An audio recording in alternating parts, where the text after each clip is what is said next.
Picture someone having a heart attack. You're probably imagining an older male, maybe overweight or out of shape, but there's a heart attack that strikes people you'd never expect.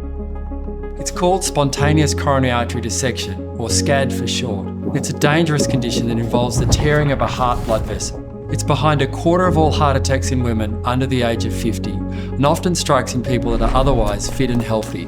Just a few years ago, we knew next to nothing about this disease, which is why we've established a major research program here at the Institute.